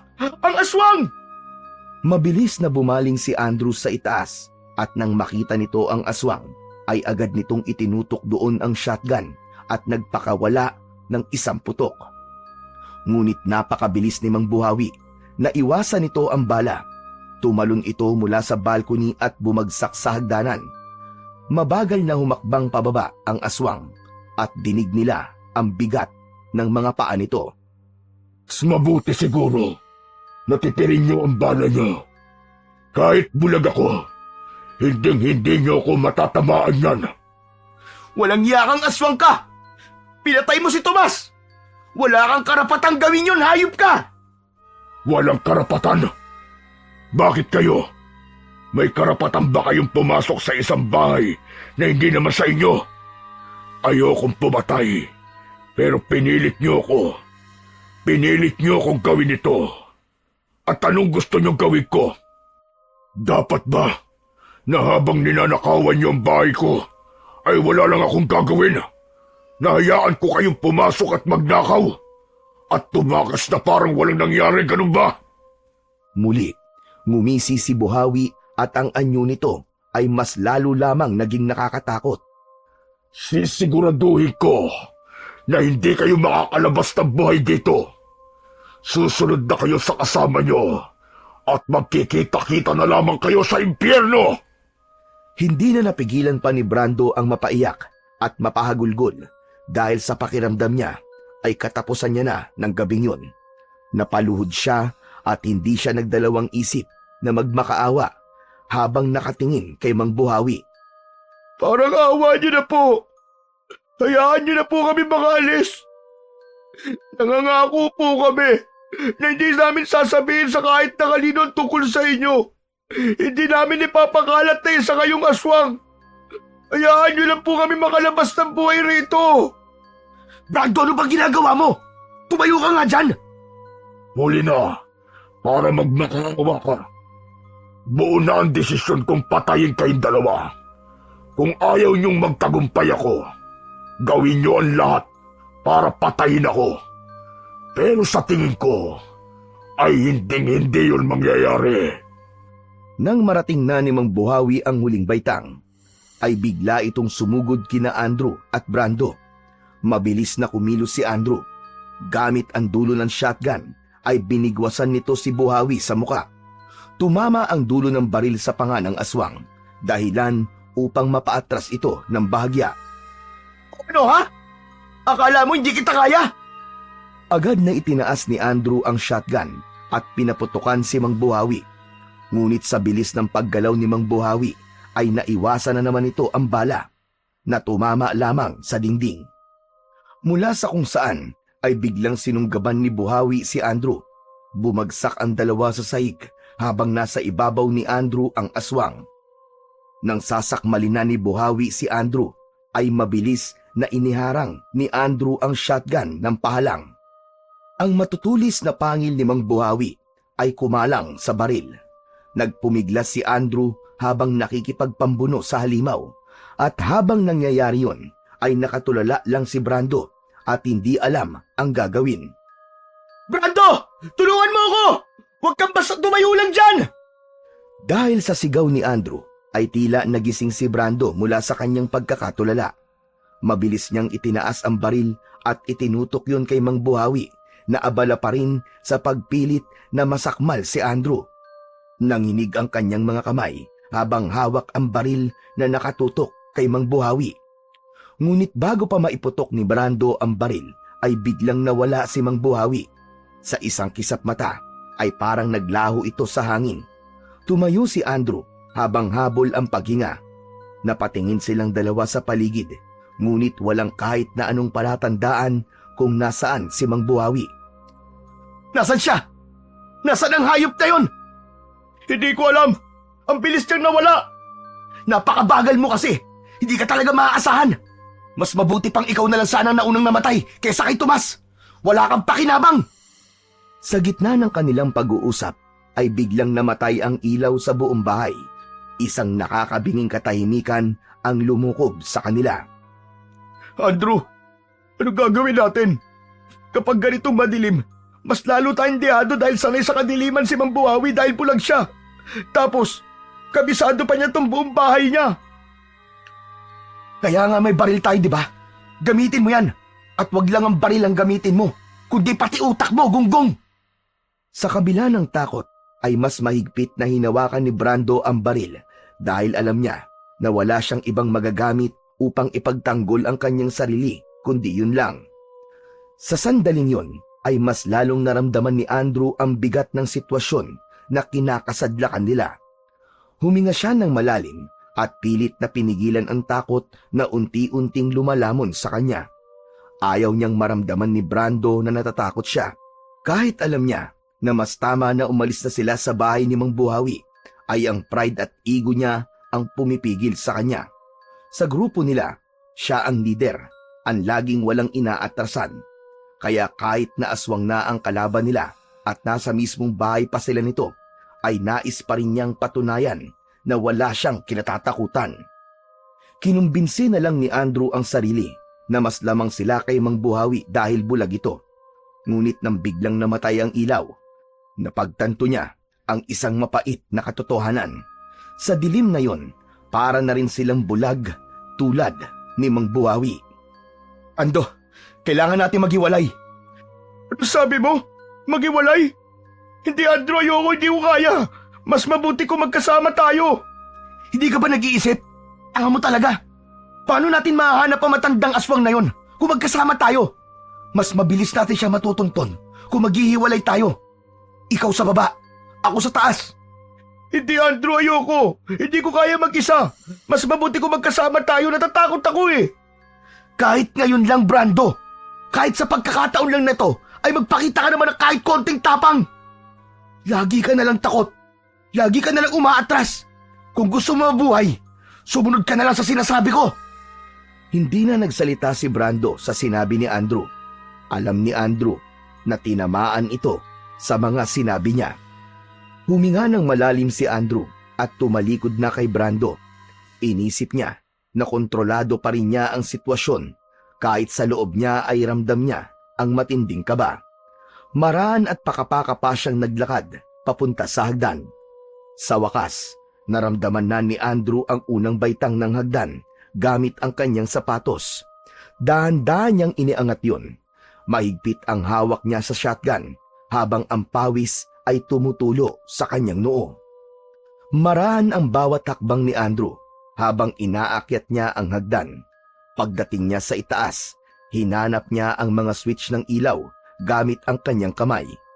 Kinapa niya ang dingding hanggang sa nahawakan niya ang isang switch. Agad niya yung pinindot, ngunit nanatiling madilim ang paligid. Pinindot niya yon ng paulit-ulit pero walang nangyari.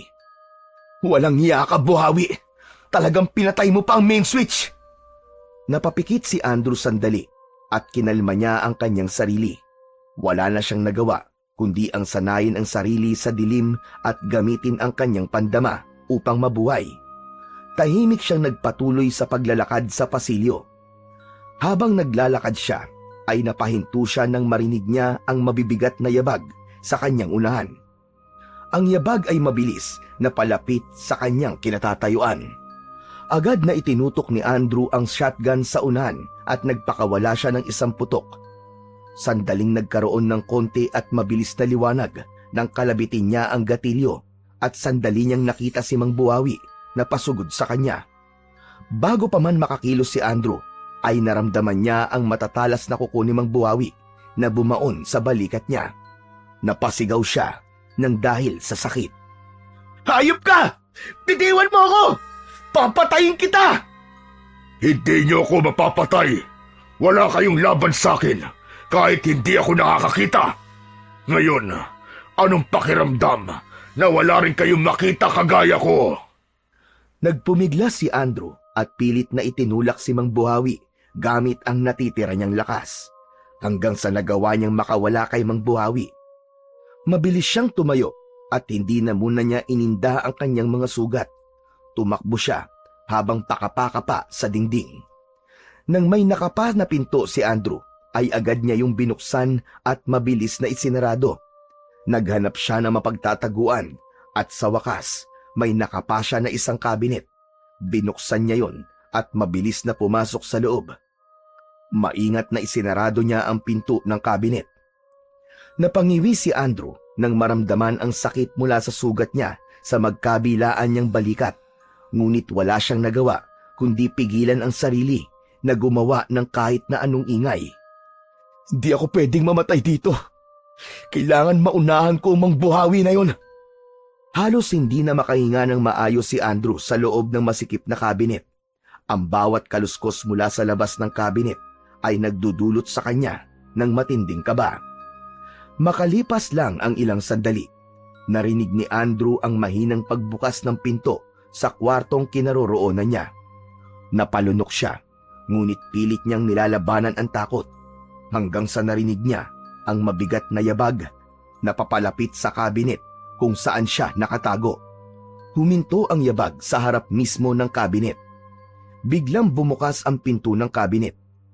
Mabilis na ikinasa ni Andrew ang shotgun at itinutok niya yon sa kanyang unahan. Kahit wala siyang nakikita, sigurado siya na si Mang Buhawi ang nasa harapan niya. Walang pag-aalinlangan na pinaputok niya ang shotgun na sinundan ng tunog ng katawan na bumagsak sa sahig. Agad na lumabas si Andrew sa kabinet. Muntik pa siyang matumba nang matapakan niya ang katawan na nasa sahig. Isang malaking ngiti ang sumilay sa labi niya dahil naisip niya na nagawa na niyang patayin si Mang Buhawi sa isang bala ng shotgun. Ano ka ngayon, ha? Hayop ka! Akala mo lakas-lakas mong aswang ka? Isang bala ka lang pala eh! Wala ka palang binatbat sa akin eh! Ano? Bumangon ka dyan! Bumangon ka! Sinipa ni Andrew ang nakahandusay na katawan ng paulit-ulit. Doon niya ibinuhos ang galit na kanina pa niya pinipigilan. Malakas pa siyang tumawa at inisip na napatay na niya si Mang Buhawi. Habang paulit-ulit na sinisipa ni Andrew ang katawan sa sahig, ay biglang bumukas ang mga ilaw sa buong kabahayan. Nang bumaha ang liwanag, ay napahinto siya sa pagsipa sa nakahandusay na katawan. Ang yabang at galit sa kanyang muka ay biglang napalitan ng matinding gulat nang mapagtanto niya na hindi si Buhawi ang binaril niya, kundi si Brando.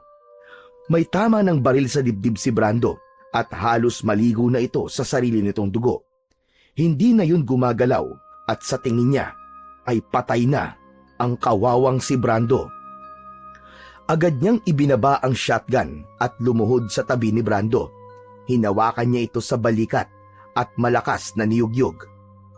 Brando! Brando, gumising ka! Hindi ko sinasadya! Akala ko kasi si Buhawi ka eh! Brando! Gising! Hindi na gumalaw ang katawan ni Brando at hindi na rin ito humihinga. Huwag ka magbiro ng ganyan, Brando! Gumising ka! Ano ba kasing ginagawa mo rito? Hindi ba sabi ko sa iyo sa baba ka lang? Napuno ng galit at puot ang mukha ni Andrew. Isang napakalakas na sigaw ang pinakawalan niya. Halos mabaliw na siya ng mga oras na yon. Aminado siya na sinabi niya kay Brando na kayang-kaya niya itong patayin. Pero ang totoo ay hindi siya seryoso sa bagay na yon. Kaibigan niya pa rin si Brando. Gusto lang niya itong takutin upang hindi sila nito iwanan ni Tomas. Umangat ang mukha ni Andrew nang pumasok si Mang Buhawi sa kwartong yon. Huminto ito sa bungad ng pintuan.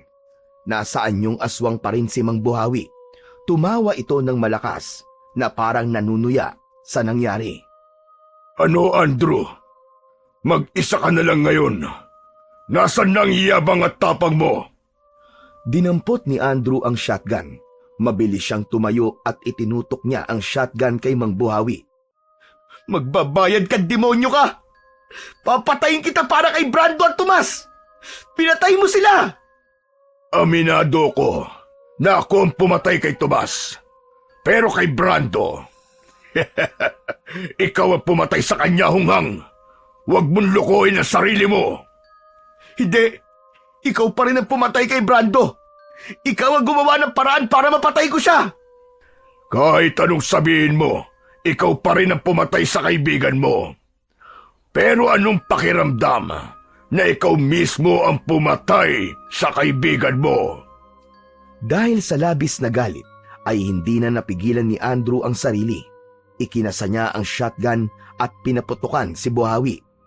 Bahagyang napaatras si Buhawi nang tumama ang bala sa balikat nito. Ngunit sa kabila nun ay nagawa pa rin ngumiti ni Buhawi. Nagkukumahog na muling kinasan ni Andrew ang shotgun. Ngunit nang kalabitin niya ang gatilyo ay hindi na yon pumutok. Ilang beses niyang kinalabit ang gatilyo pero hindi na yon pumutok pa. Doon niya napagtanto na naubusan na siya ng bala. Huwag mo nang pilitin, Andrew. Wala ka ng bala. Mas lalo ka tuloy na wala ng laban sa akin. Para maging patas, hahayaan nating bukas ang mga ilaw. Pero kahit na nakikita mo na ako, hindi mo pa rin ako mapapatay. Dahil kahit anong gawin mo, ay naririnig ko ang bawat kilos at galaw mo. Ramdam ko ang bawat takbang mo. At kahit ang paghinga mo, ay naririnig ko. Nanatili si Andrew sa kinatatayuan niya, habang si Buhawi naman ay marahang naglakad papalapit sa kanya. May malaki itong ngiti na para bang aliw na aliw ito sa takot na nakikita nito sa muka ni Andrew. Nagsimula nang maglakad si Buhawi palapit kay Andrew. Ramdam ni Andrew ang malamig na pawis na tumutulo sa kanyang noo. Ngunit pilit niyang ikinukubli ang kanyang takot sa pamamagitan ng galit. Alam niyang wala ng bala ang shotgun niya, kaya agad niya itong itinapon sa sahig. Mabilis niyang dinampot ang baril na nasa kamay ni Brando at agad niyang pinaputukan ng 2 beses si Buhawi. Tumama ang mga bala sa tiyan ni Mang Buhawi. Bahagya itong napaatras at huminto sa paglalakad. Napangiti si Andrew at malakas na tumawa. O ano ha? Nasaan ang bilis mo, Buhawi? Nangihina ka na ba? Sa bagay, matanda ka na kasi. Ngunit ang ngiti ni Andrew ay mabilis na napawi nang makita niyang mas lalo lang nagalit si Buhawi. Sa halip na manghina ay mas naging mabagsik ang anyo nito. Parang wala lang dito ang mga tama ng bala sa katawan nito. Biglang sumugod ng mabilis si Buhawi kay Andrew. Agad na pinaputok ni Andrew ang baril, ngunit wala na rin yung bala. Nang makalapit si Buhawi sa kanya, ay sinubukan niyang ipukpok ang baril sa mukha nito. Ngunit mabilis na nahawakan ni Buhawi ang kamay niya. Sa isang iglap, sinakmal siya nito sa balikat. Napasigaw si Andrew sa labis na sakit nang maramdaman niya ang matutulis na ngipin ni Buhawi na bumaon sa kanyang laman. Pero hindi pa rin pinanghinaan ng loob si Andrew. Ipinasok niya ang daliri niya sa sugat sa tiyan ni Buhawi. Malakas na sumigaw si Buhawi at nabitiwan nito si Andrew. Napaluhod si Buhawi habang hawak ang sugat sa tiyan. Sinamantala ni Andrew ang pagkakataon na yon. Mabilis siyang tumakbo papunta sa nakabukas na pinto ng kwarto upang tumakas. Ngunit bago pa siya makalabas, ay naramdaman niya ang kamay ni Buhawi sa braso niya. Hinila siya ni Buhawi pabalik at malakas siya nitong ibinilibag sa sahig. Sa lakas ng pagkakahampas ni Andrew sa sahig, ay halos mawala na siya ng malay.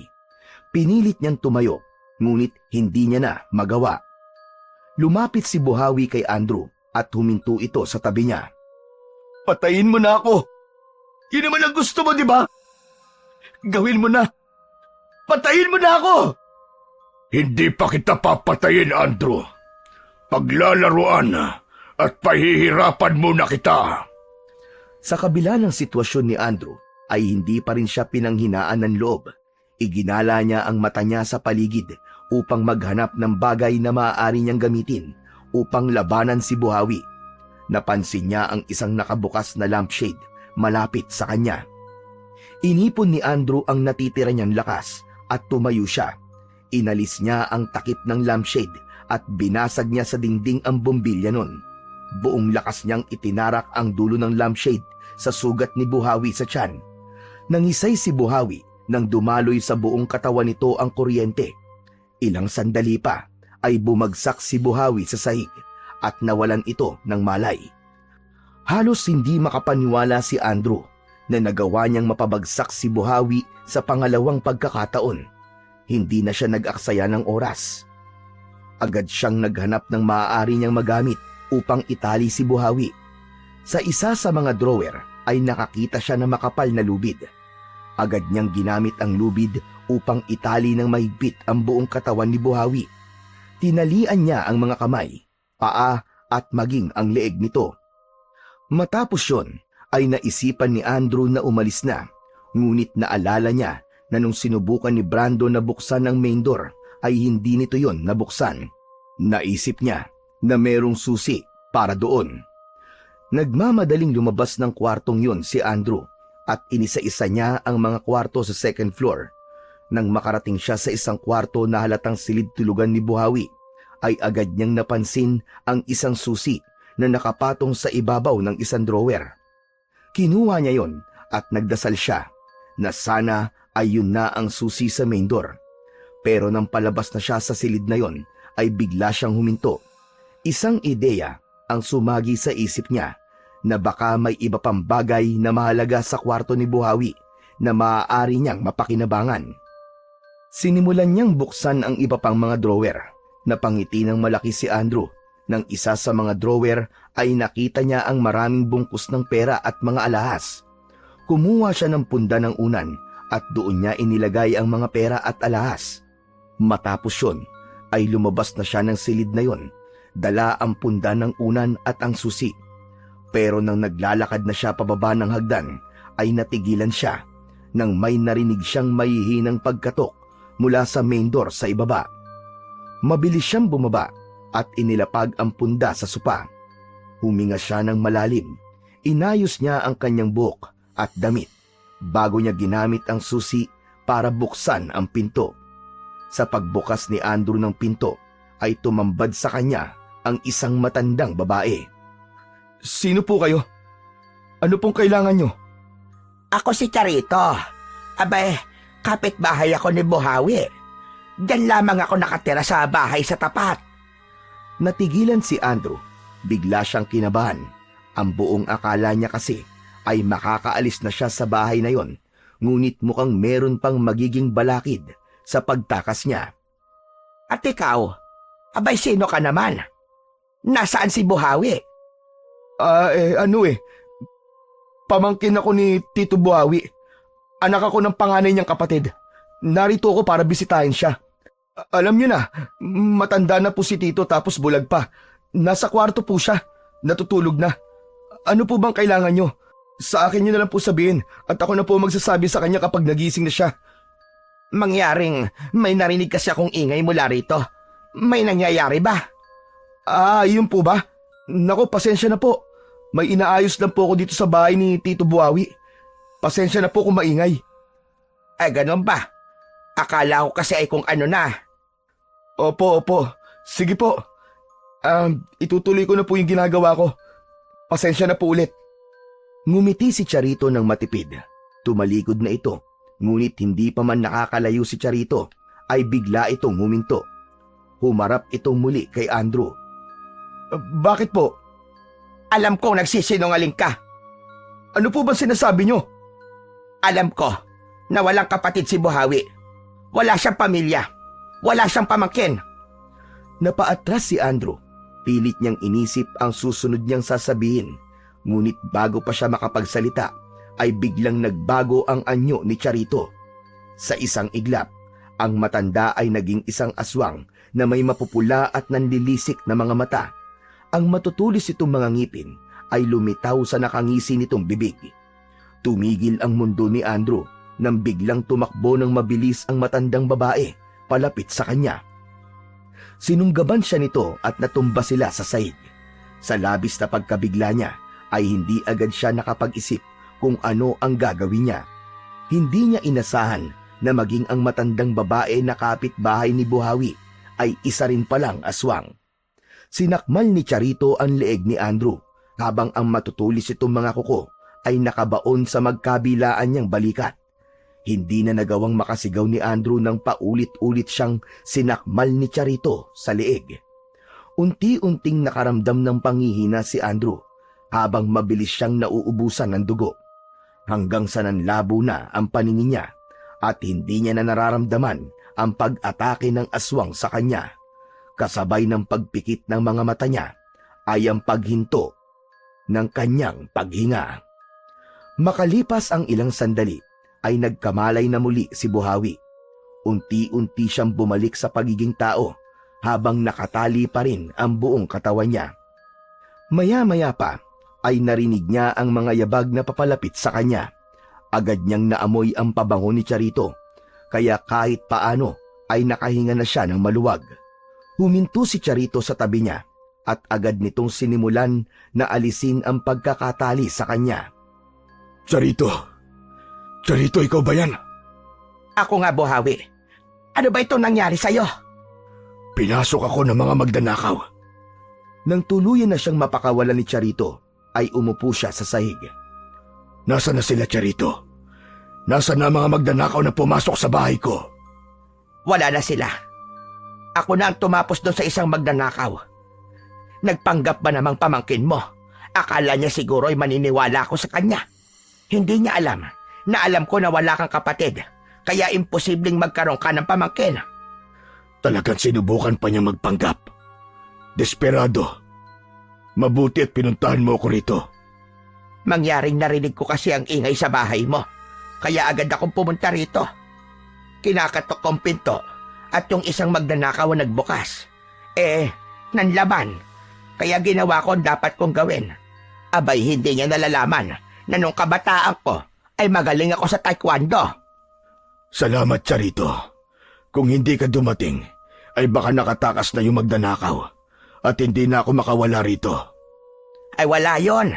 Hindi ko rin naman hahayaan na may gumulo sa tahimik na buhay natin dito. Alam ko rin na malakas ka, pero minsan, kailangan mo rin ng tulong, Buhawi.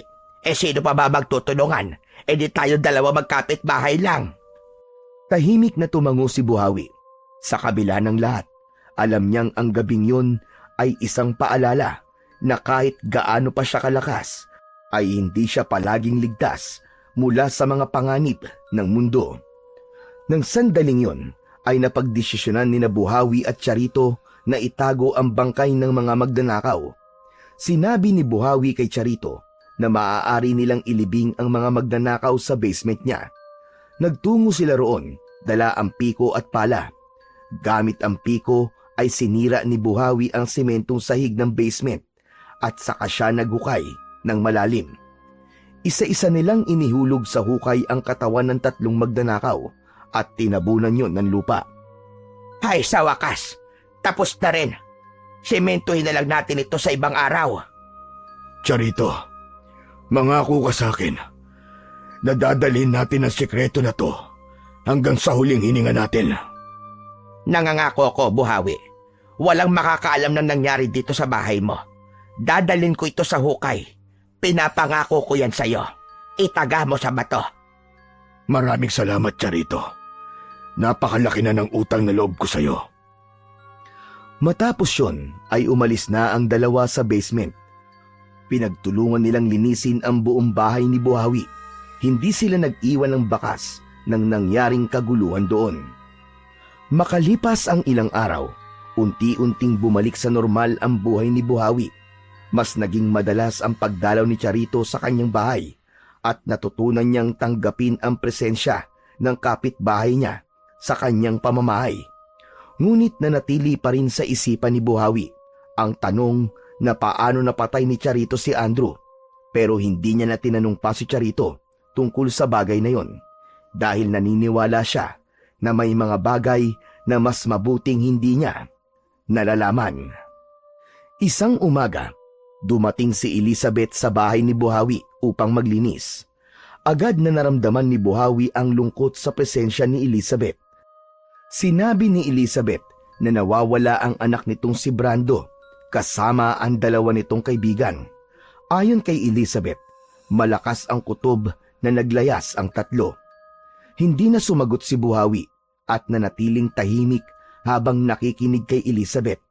Sa likod ng kanyang isipan, alam niya kung nasaan ang katawan ni Brando na nililinisan pa nga ni Elizabeth ang lugar na yon, kasama ang mga kaibigan nito. Ngunit wala siyang naramdamang pagsisisi. Alam niyang ginawa niya ang tama dahil walang mali na ipagtanggol ang sarili. At kung mangyayari ulit yon, ay wala siyang pagdadalawang isip na gagawin niya ulit ang ginawa niya kina Andrew, Tomas at Brando.